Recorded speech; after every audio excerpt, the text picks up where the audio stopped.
I made a list of 10 items I really wanted to see in Stardew Valley, and I made this list before the most recent 1.6 update. Part of me wanted to see if I was right that any of these got added, but now that we've seen all the new items and content that Stardew 1.6 has blessed us with, I present to you 10 items that would make the late game even better. Don't get me wrong, I love all the content we've gotten so far and what has been added in 1.6, but if there is another major update in the form of Stardew 1.7, I think the game feels complete enough now, content-wise, unless there's another new area added like an Iridium Planet or Zuzu City, then yes, please, let's keep the content coming.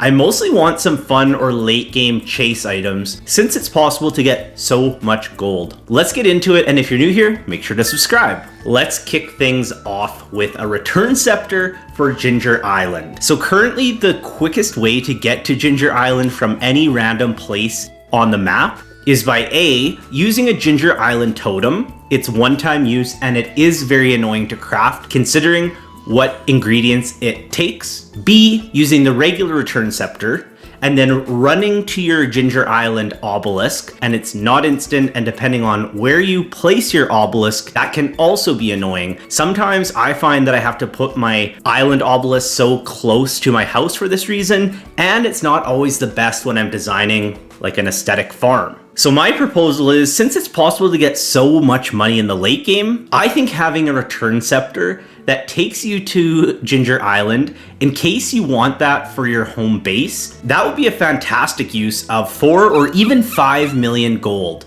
from Krobus. I chose this amount in particular because the regular return scepter is 2 million, so it would make sense that for an even more late game and rare item, it would cost more.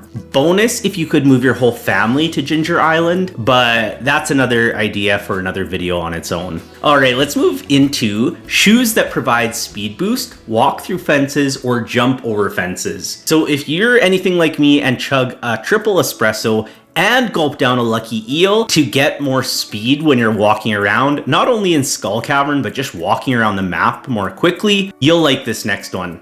Since boots already provide stats such as defense and immunity, why not speed boost and maybe even the ability to walk or jump through fences?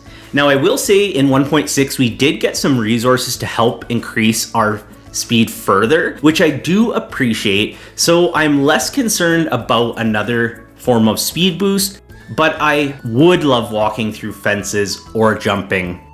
I will say, on the note of jumping, that would require a whole new animation and mechanic to be added to the game.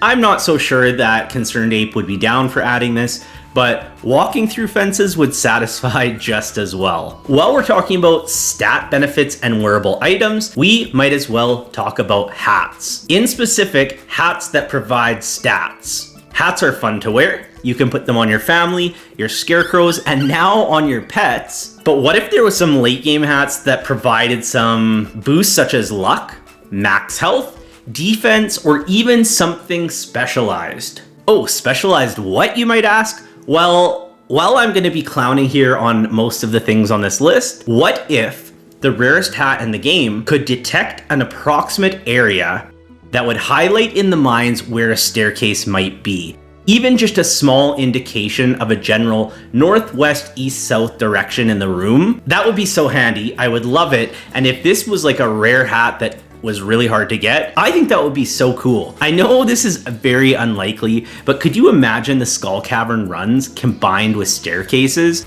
You'd be unstoppable. Also, side note on this one, because there are mechanics to change the look of a weapon with the forge, that would likely be implemented as well, where you could disguise an ugly, powerful hat as your favorite aesthetically pleasing one. Moving on to number 4, a train whistle. This one is pretty simple. I think the train is such a cool and underrated feature of Stardew Valley, but half the time I can't get to the train tracks to even see the train, and it happens so rarely I often just forget about it.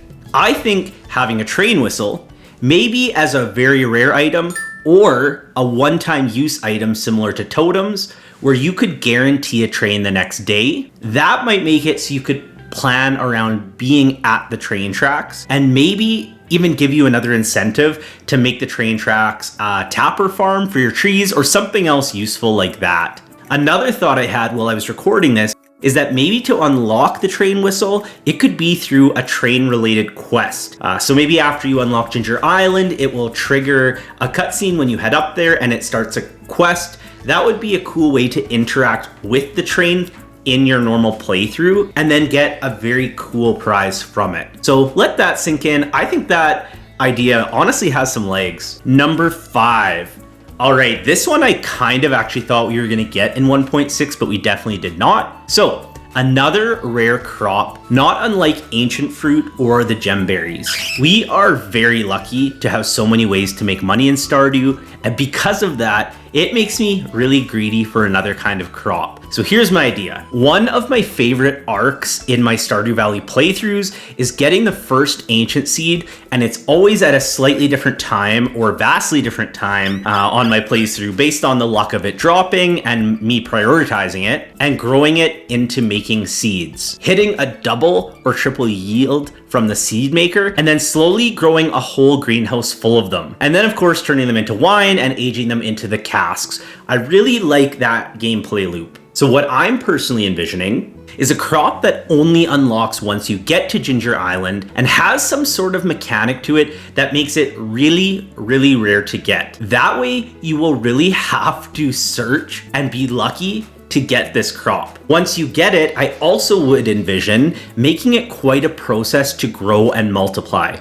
Maybe even longer than a whole season. So it could only be grown on Ginger Island or in the greenhouse. But then once you finally get enough of them growing, they're insanely profitable. I think that would be something that extends the playthrough of the game from 3 to 4 years to 5 to 6 years easily.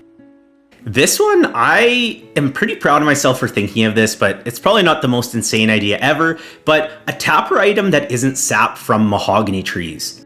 So other than the pine tar, which to me is almost useless, I love gathering tapper items. It's so satisfying to walk by a tree and seeing an oak resin or a maple or even a pine tar, I guess. Oak resin and maple syrup are both very aesthetically pleasing and they are crafted into items that help you make a lot of money, such as bee houses and kegs. So I would love a mahogany tree tapper item that would help craft something for late game.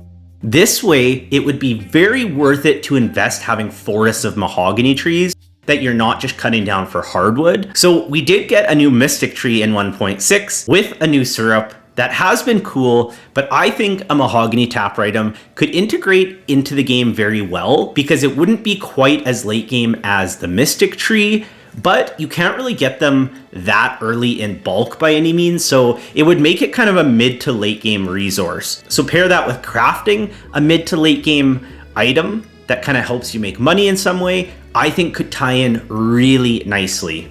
All right, we're gonna come back to wearable items for number 7. I mentioned this one in a previous video, but I have to say it again because horseshoes. Come on. If our horse could get even faster or able to walk through or jump fences in the late game, that combined with the horse flute would be unreal. I love zooming around on my horse, and that would make it even more fun. Also on that note, and maybe this is a topic for another video, can we get a second horse so that my horse can have a friend, please? I really, really, really want that to happen.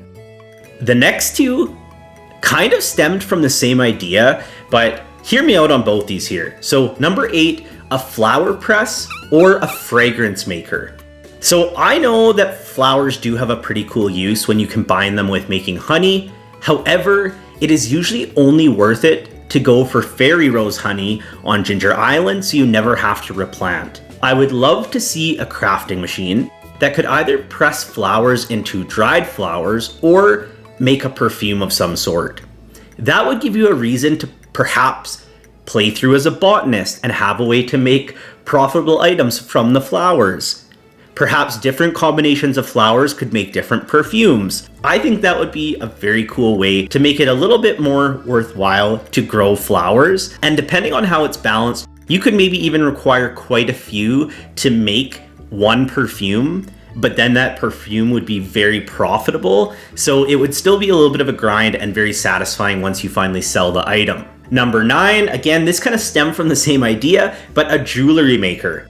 I really love the gems and collecting them in the mines, but after a certain point, they do feel a little bit useless. Jade will always be useful because of the staircases that you can exchange at the desert trader, but everything else is pretty forgettable. Something that would make a lot of sense is to put gems into a maker and get a piece of jewelry. In conjunction with some of these other ideas, let's say that the Mahogany tree tapper item was used to make the Jewelry Maker, and then the jewelry took a long time to finish crafting. That could be a very valuable and expensive item to sell.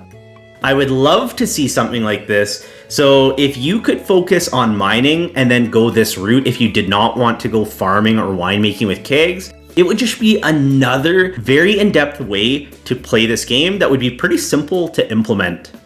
We made it to number 10, and this last one I actually left blank when I made this list because I wanted to leave one slot open for something just in case something came to my mind after I saw what was in 1.6, and I am glad I did, because as much as I love the introduction of moss and the wild trees, I think it is terrible for farm design that you can't have the golden clock prevent those things from happening. So maybe an update to the golden clock would be good, but I am proposing another new item that makes it so moss does not grow on your trees, and that your trees cannot turn into any other kind of tree, specifically for the farm design. That is the only thing that I was displeased with in 1.6 update. I know not a lot of people care about the aesthetic of their farm or farm design, but it is really frustrating when you're trying to film a farm tour and you wake up and you have to quickly go clear all the moss, or in some cases have to replant a whole tree and wait